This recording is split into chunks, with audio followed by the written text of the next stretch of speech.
আসসালামু আলাইকুম স্যার।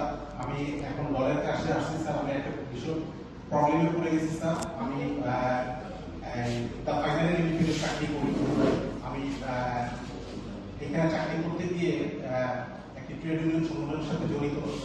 তো স্যার দুপুরবেলা যখন লাঞ্চের টাইম হয় তখন আমার অফিস থেকে আমাকে আমার কার্যালয় থেকে আমাকে ফোন করে সেখানে আমি যাই আমার ট্রেড ইউনিয়ন কার্যক্রম সংগঠিত করার জন্য বা ওখানে একটু কার্যক্রমের জন্য।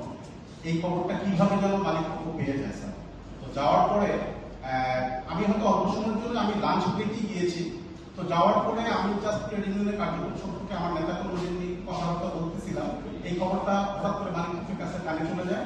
যাওয়ার পরে মালিক পক্ষ কোনো কারণ ছাড়াই স্যার আমাকে আপনার সেখান থেকে হঠাৎ করে আমাকে ডেকে নিয়ে গিয়ে মৌখিকভাবে আমাকে বলে যে আপনি কিভাবে গেলেন, আপনি একটা ব্রেক করেছেন, উল্টাপাল্টা কথাবার্তা বলে স্যার আমি পরিবহন সব কিছু বুঝি না, আমি শ্রমিক লেভেলে চাকরি করে থাকি।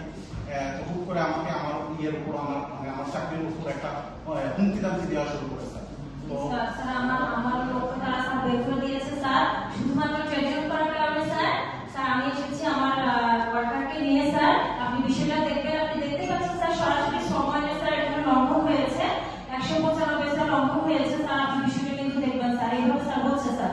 স্যার আর একটু বলি স্যার, সেটা হলো যে আমি কিন্তু স্যার জানতে পেরেছি স্যার যে কোনো কিছু নিয়ে হুট করেই স্যার শ্রম আদালতে যাওয়া যায় না স্যার।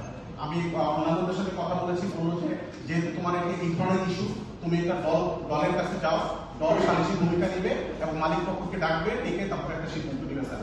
আমি স্যার এই যে দিনানি দিন খাই স্যার, আমার ফ্যামিলিতে অনেকজন লোক কষ্ট হয় স্যার। হুট করে যদি আমার চাকরিটা চলে যায়, আমার একটা ইমেজ সম্পর্কে বলবো স্যার, আমি অন্য ফ্যাক্টরিতেও চাকরি পাবো না স্যার। তো আমি স্যার কি করবো স্যার? স্যার আমি আপনার কাছে এসেছি, আমার একজন প্রতিনিধি নিয়ে আসছি বা শ্রমিক প্রতিনিধি হিসেবে ম্যাডাম থাকবেন।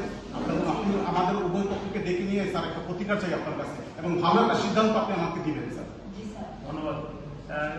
আপনার এসেছেন, লিখিত অভিযোগ দিয়েছেন। জি স্যার, আমরা লিখিত অভিযোগ দিয়েছি। এখন এই বিষয়টা নিয়ে আমি আপনাদের ম্যানেজমেন্টের সাথে কথা বলবো এবং দীর্ঘভাবে ডাকবো। আমি এবার আপনাদের যে এই ঘটনা ঘটছে, আপনারা কি আপনার কর্তৃপক্ষকে বলে গেছিলেন? এখানে স্যার কর্তৃপক্ষ না, আমি তো আমার কোম্পানি ফ্যাক্টরিতে ছিলাম স্যার। ওখানেই আমি লাঞ্চ ব্রেকের সময় গিয়েছি স্যার। কিন্তু স্যার লাঞ্চ ব্রেকের সময় যেহেতু আমার লাঞ্চের সময়, ওই সময় কি আমি একটু কথাবার্তা বলেছি, সেই জন্য স্যার বের করে দিতে পারে না স্যার। এটা কি কোনো আইনের মধ্যে পড়ে স্যার? আমি তো অত লেখাপড়াও করি নাই স্যার। আপনি বুঝতে পারতেছি না বিষয়টা স্যার। মূল করে আমাকে কেন এই ধরনের নিয়ে করা হলো স্যার? আপনি এটা প্রতিকার নেবেন স্যার। আপনি কিছু বলবেন? জি স্যার, আমাদের এভাবে হচ্ছে স্যার শুধুমাত্র ইউনিয়ন করার কারণে দেখা যাচ্ছে স্যার আমার শ্রমিকরা, আমি তো স্যার জাতীয় গার্মেন্টস ফেডারেশন স্যার কাজ করি, আপনি তো স্যার আমাকে চিনেন স্যার। আমি প্রায় সময় স্যার আপনার কাছে থেকে অভিযোগগুলো নিয়ে আসছি। তো আমি চাচ্ছি স্যার আপনি হচ্ছে আইন লেবার অনুযায়ী স্যার কাছে সলভ করে দিবেন, যেন ভবিষ্যতে স্যার এই ধরনের মানে ইউনিয়নের উপর যে প্রেশারটা বা ওয়ার্কারদের যে বের করে দিচ্ছে এটা যেন স্যার না হচ্ছে স্যার। এই বিষয়টা আমি যেমন ম্যানেজমেন্ট জানতে চাচ্ছি যে আসলে বিষয়টা কি, আপনি বিষয়টা যে তদন্ত করা হবে। বিষয়টা আসলে উনি ডান্স আওয়ারে আমাদের কাছে খবর আসে যে উনি ওনাদের শ্রমিকদের, সাধারণ শ্রমিকদেরকে নিয়ে উনি বিভিন্ন ধরনের উস্কানিমূলক কথা বলছেন এবং একটা আনটেস্ট হওয়ার মতো, প্রতিষ্ঠান বন্ধ হয়ে যাওয়ার মতো অ্যাক্টিভিটিস করছেন। সাথে সাথে আমি কাজ করছিলাম, একটা গুরুত্বপূর্ণ কাজ করছিলাম। যখন আমার কাছে নিউজটা আসে, আমি সাথে সাথে আবার কাজ ফেলে রেখে আমি উনি যেখানে সাধারণ শ্রমিকদেরকে একত্রিত করে ফ্যাক্টরি বন্ধের ব্যাপারে অথবা আনরেস্ট করার জন্য, অন্যায় দাবি আদায় করার জন্য উনি আন্দোলনের প্রস্তুতি নিচ্ছিলেন, সেই মুহূর্তে আমি এবং এছাড়া ইউনিয়নের যারা আছেন তাদেরকে সাথে করে নিয়ে আমি যাই, গিয়ে দেখি যে না ঘটনা সত্য। এখানে আসলে ওনারা এখন যা বলছেন যে ইউনিয়ন করার জন্য ওনাকে সাসপেন্ড করা হয়েছে, বিষয়টা আসলে তা না। উনি আসলে আমাদের কোম্পানির যে রুলস, সেই রুলস উনি ভেঙে সাধারণ শ্রমিকদেরকে উস্কানি দিচ্ছিলেন যেন এই প্রতিষ্ঠানে প্রোডাক্টিভিটি কম হয়, প্রোডাকশন হ্যাম্পার হয়, সেটা করছিলেন। যার জন্য আমরা বাধ্য হয়েছি ওনাকে সাসপেন্ড করে কারণ দর্শানোর জন্য যে কেন তিনি কোম্পানির রুলসের বাইরে গিয়ে এই কাজটা করেছেন অথবা করতে চেয়েছেন। এবং এটার জন্য আমরা একটা তদন্ত কমিটি গঠন করেছি, তারা কাজ করছে। তারা যখন তদন্ত রিপোর্ট দিবে তখন সেটা আসলে আমাদের পক্ষ থেকে আমরা কিছু বলতে পারবো। এই তদন্ত রিপোর্ট আমাদেরকে জমা দিবেন এবং জি, ঠিক আছে। কর্মকর্তা আছে তিনি দেখাশোনা করবে। জি জি জি জি জি সমাধানে যাবে। স্যার আরেকটা বিষয় স্যার, আমি যতটুকু জানি স্যার, হুট করে কোনো পার্মানেন্ট কর্মচারী কি শ্রমিককে কিন্তু বের করে দিতে পারে না স্যার। আমার শ্রমিক প্রতিনিধি ম্যাডাম আপনি কিছু বলেন, হুট করে কি কাউকে বের করে দিতে পারে? আগে যদি কোনো প্রায় নোটিশ না দিয়ে আমাকে হুট করে না না বের করা তো হয়নি, এটা সাসপেন্ডের কথা বলা হয়েছে।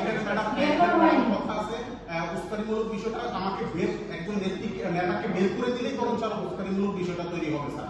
এখন আমি আপনার কাছে না না এখানে কেন নেতার বিষয় আসবে? এখানে তো আমরা অবস্থাতেই বলে দিয়েছি আপনি ক্যান্ডিডেট করেছেন, ক্যান্ডিডেট অ্যাক্টিভিটির সাথে জড়িত আছেন বলে আপনি আপনি কেন বারবার বলছেন যে আপনি ক্যান্ডিডেট করেন বলে আপনি আপনি প্রতিষ্ঠানের বাইরে গিয়ে আপনি উস্কানিমূলক কথা বলেছেন এবং সাধারণ শ্রমিকদেরকে আপনি উস্কানিমূলক বলেন ম্যাডাম। সেটা হলো যে আপনাদের যে ঘটনাটা ঘটছে আসলে এটা আপনার অসচেতন করছে কিনা, আপনাকে বের করে দিয়ে অবশ্যই অসমাচরণ করেছে। জি স্যার, আমরা শিউ স্যারের অসমাচরণ করেছে, এই জন্য স্যার আমরা স্যার আমাকে আপনাকে শুনতে দিতে হবে স্যার। আমাদের বিষয়টাকে জানতে হবে এবং আপনাদের তদন্ত স্যার আমরা তদন্ত কমিটি গঠন করেছি স্যার, ওনারা আমাদের কাজ অলরেডি শুরু করেছেন। ওনাদেরকে 7 দিনের সময় দিয়ে চিঠিও দিয়েছেন অলরেডি যে আপনি কেন এই ধরনের কাজ করেছেন, আপনার বিরুদ্ধে এই অভিযোগ, আপনার সেটা সম্পর্কে আপনারা যুক্তি উপস্থাপন করুন। সেইভাবে তাকে একটা চিঠি দেওয়া হয়েছে, তদন্ত কমিটি গঠন করা হয়েছে, তদন্ত কমিটি কার্যক্রম শুরু করেছে। কিন্তু স্যার আমাকে তো সরাসরি সাসপেন্ড করে দিয়েছে। স্যার এইভাবে আমি অনেকগুলো স্যারের বিষয় পেয়েছি, এখানে তদন্ত এভাবে হচ্ছে আমাদের ট্রিবিউনাল যারা করছে সেই ওয়ার্কারদের বিরুদ্ধে এভাবে হচ্ছে অভিযোগ এনে তদন্ত করে তারপর দেখা যাচ্ছে তাদেরকে বের করে দেওয়া হচ্ছে। স্যার আমরা একটা সুস্থ স্যার একটা বিচার চাই স্যার। স্যার আমি একটু বলি স্যার, ওনারা যেহেতু নিজের মুখে স্বীকার করছেন যে ওনারা কর্মক্ষেত্রের ভিতরে কর্মকালীন সময়ের ভিতরে উনি ট্রেড ইউনিয়ন সম্পর্কে বিষয়ে কথা বলছেন, ওনারা এটা নিজের মুখে স্বীকারোক্তি। কিন্তু শ্রম আইনে কি আছে? শ্রম আইনের 196 ধারায় কি বলা আছে যে ট্রেড ইউনিয়নের কর্মকাণ্ড করবে তার অফিস সময়ের বাইরে। কিন্তু তিনি কেন, যদি সেটাই সত্য হয়ে থাকে স্যার, তাহলে উনি স্বীকার করছেন যে উনি ট্রেড ইউনিয়নের কার্যক্রম করেছেন এবং সাধারণ শ্রমিকদেরকে উস্কানি দিচ্ছেন, তাহলে ওনার ইন্টেনশন তো ভালো না। উনি তো চাচ্ছেন যে সাধারণ শ্রমিকদেরকে দিয়ে প্রতিষ্ঠানের মধ্যে একটা আনরেস্ট করা, প্রতিষ্ঠানের মানে একটা বিশৃঙ্খলা সৃষ্টি করা। বিষয়টা বুঝছি, সেটা হলো যে উনি খাওয়ার সময় চলে গেছে, সেটা তো মিসকন্ডাক্ট হতে পারে।